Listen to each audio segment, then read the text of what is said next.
A warm welcome, friends. I'm currently in the beautiful city of Krakow, Poland. Today we aren't exploring Krakow, but a city prepared for war. I'm talking about Nowa Huta. Follow me.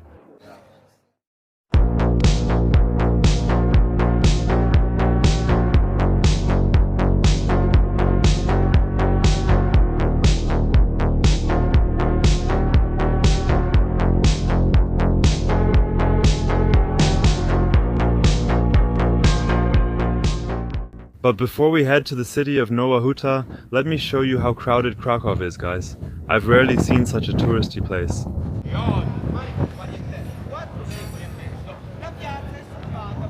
You have to remember, it's early in the morning. It gets more and more crowded as the day goes on. Around noon, it's almost impossible to walk through here, so Krakow is really crazy with tourists. Krakow city has fallen deeply in love over the years. Krakow is a city that has become very beloved in recent years. Anyway, we first need to book a taxi to get to Nowa Huta. Stay tuned, guys. I already said the city we're going to now was prepared for war. It was a real fortress, an architectural masterpiece. Every single housing estate in this city has a defensive perimeter, has a bunker. I think there's no city in Poland that was as prepared for war, that was as communist, as Soviet as this city. Okay, I'm booking the taxi to Nowa Huta now. And while I'm waiting, I'll tell you a bit more about the city.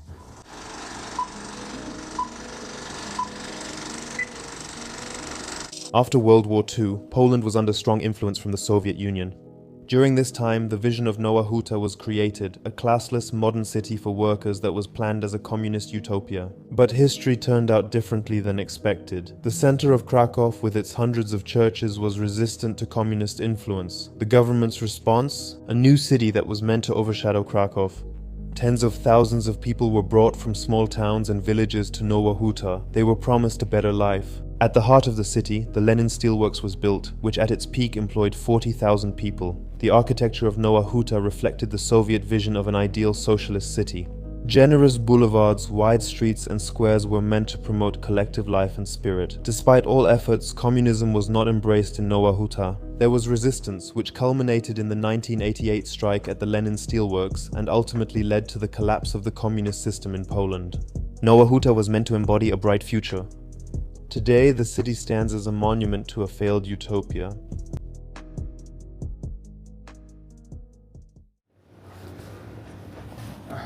Hello?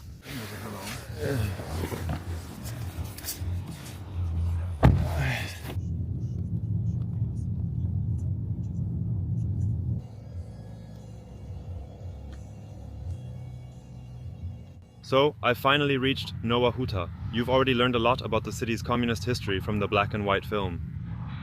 This city has endured a lot. Soviet symbols used to be everywhere here.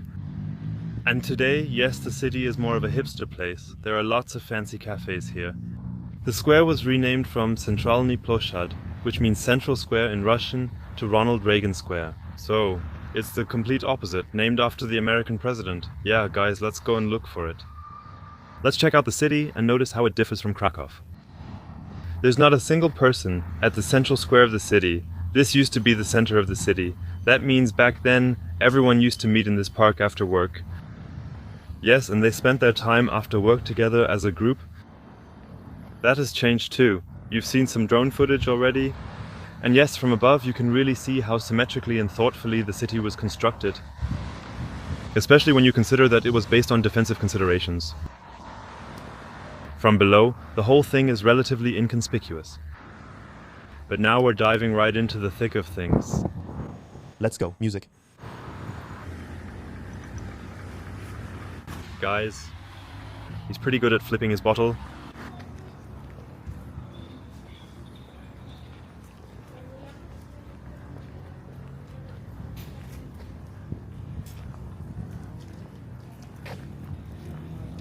Very calm. You kind of feel pretty comfortable here, I think. At first glance, music. At this supermarket, you can have ready-made meals prepared for you. It's like a mix between a supermarket and a restaurant. Music.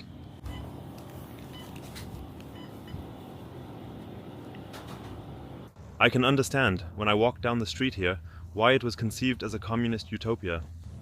It has a lot of green spaces, It's very spread out, with many avenues. Avenues depending on what's correct. I think avenues, many avenues. And yeah, now let's take a look inside one of these house entrances. Everything is perfectly symmetrical. So, guys, people used to live here in large numbers. Each of these complexes or apartment units has its own bunker. And it was very well secured. From the outside, everything looks quite fancy, but inside it's rather bleak.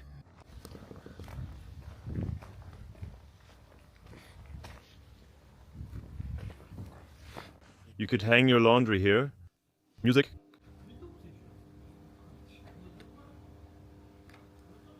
Just a few hundred meters ahead, guys. Music.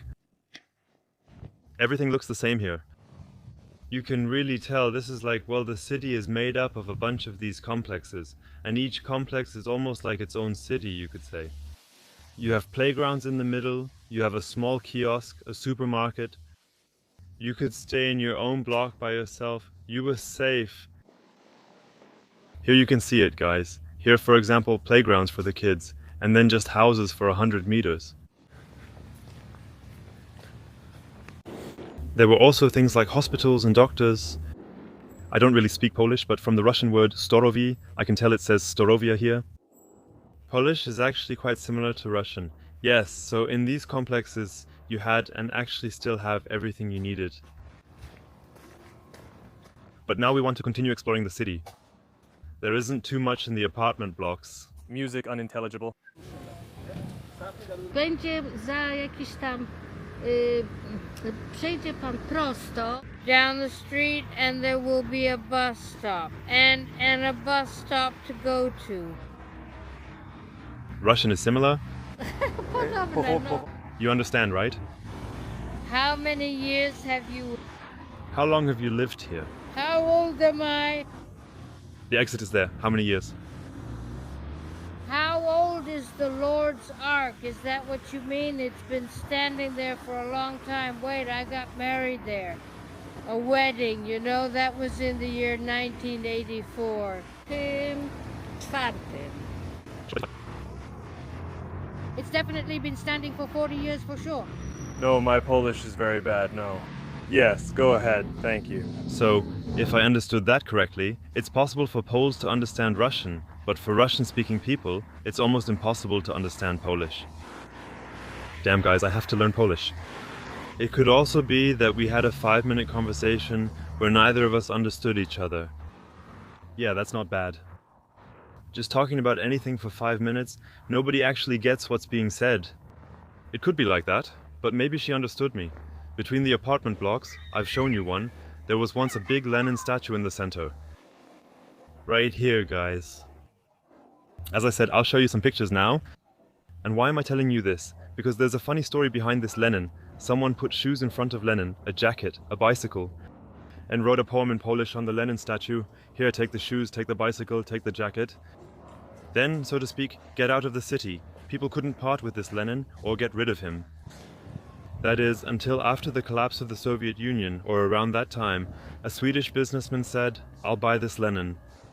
And then he was removed from back there and delivered to Stockholm, to an amusement park. You see, here you can refresh yourself in the summer. When you're riding a bike. So guys, now you can see a map of the city again, and you can see how symmetrically everything is laid out. This central street, and then these blocks. And exactly right in the center was the Lenin statue.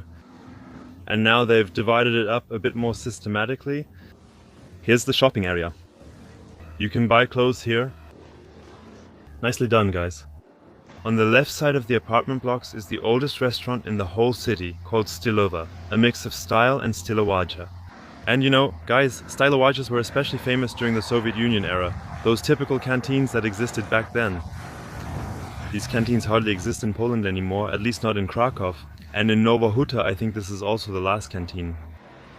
And yes, guys, everyone used to meet at this place. The elite, lawyers ate here, doctors ate here, but also the simple workers from the steel factory. That's why this place was special. Everyone came together here.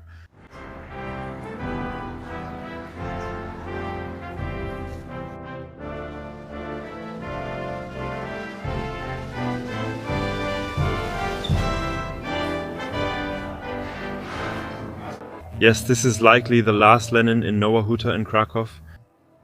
Very, very small, but it exists. And where else should we go to eat if not here? So, guys, now let's get some food and see what they have. So the food is here, guys. This is what it looks like. The food was good, guys. I can recommend it. Like I said, guys, it was supposed to be a utopia, a communist utopia. That's why there are so many green spaces here and places where people can spend time together as a community. Here you can see, for example, chessboards and a small bookshelf.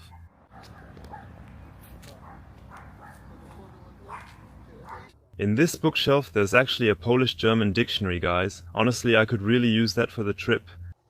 It's noticeable that mostly retirees live in this city. When I look around, people tend to be a bit older, and I've barely met any young people. Exactly, they probably all moved to Krakow. The streets are relatively empty. It's almost like time has stood still here. Well, I thought there would be even more hipsters, you know? Yeah, that's always what I read before I come to the city. But for me, it's more like time has stood still here. You can buy clothes here in this store. Pretty busy. The internet really fooled me, guys. What a modern hipster place this has become. Everything here seems stuck in time. Empty streets? Every now and then a single retiree walks by here. In the past, Nowa Huta was its own city. Today, Nowa Huta is just a district of Krakow. And yes, even though pretty much only retirees live here now, it's actually not a bad place to live, because here you have a quieter, slower life. Krakow is just a 20-minute drive away if you want to visit. So you're close to everything that's happening, but it's still very peaceful.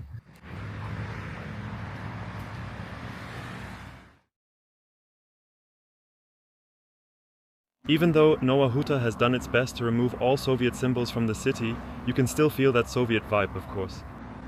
Just take a look at the city's theater.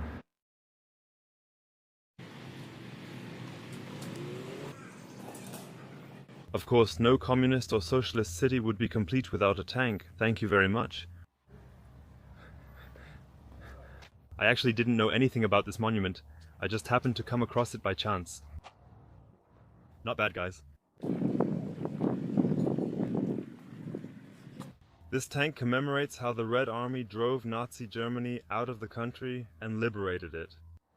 And that's why this tank is still standing here today. Guys, I found something. Another relic from earlier times. I'll turn it around for you. So just a green Leder. You see, guys, green colors. Here's the Leder logo.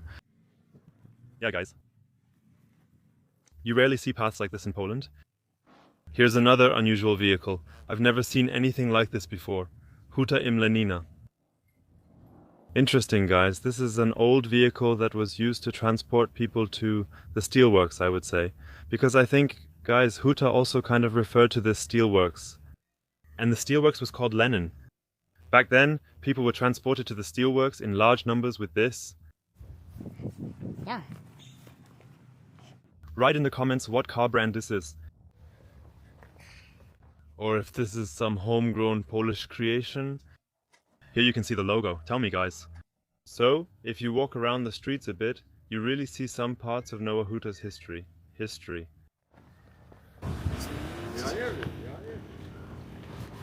I've now arrived at probably the highlight of the entire city.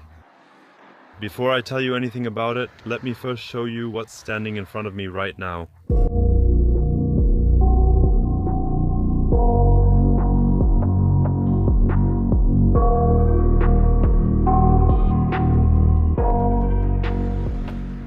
Yeah, guys, you've already seen a bit of this church.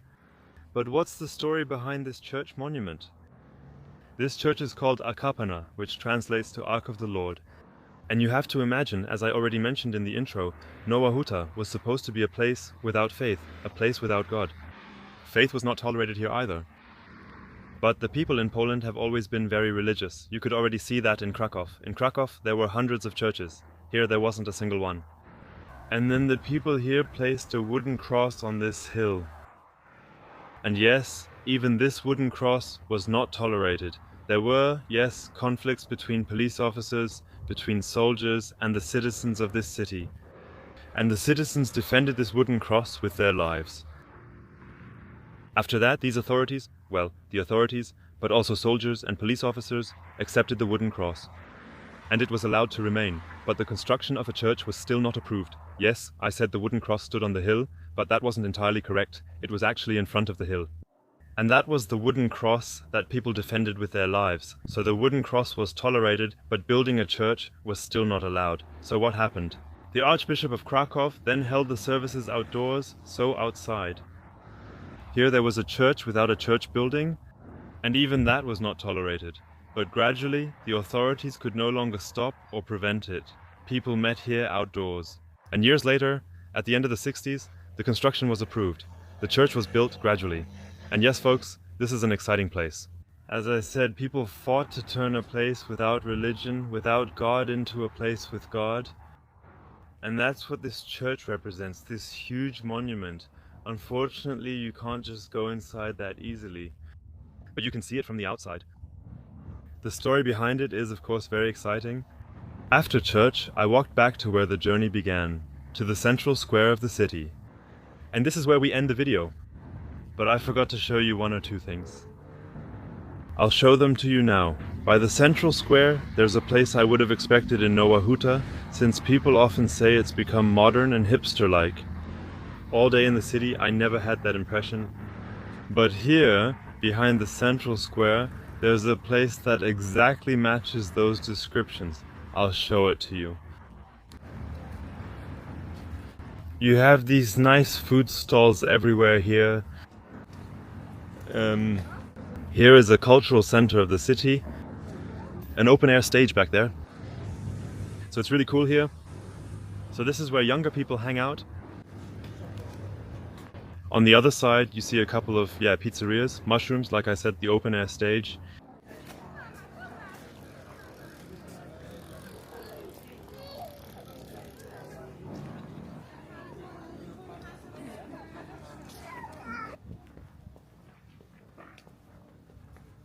Hope you enjoyed the video. I hope it was somewhat interesting, and if you want to support the channel, feel free to subscribe. And if you want to see more, here's a video. It's about how I traveled to the last German village in Kazakhstan. It's an entertaining video, so feel free to check it out. See you next time. Bye.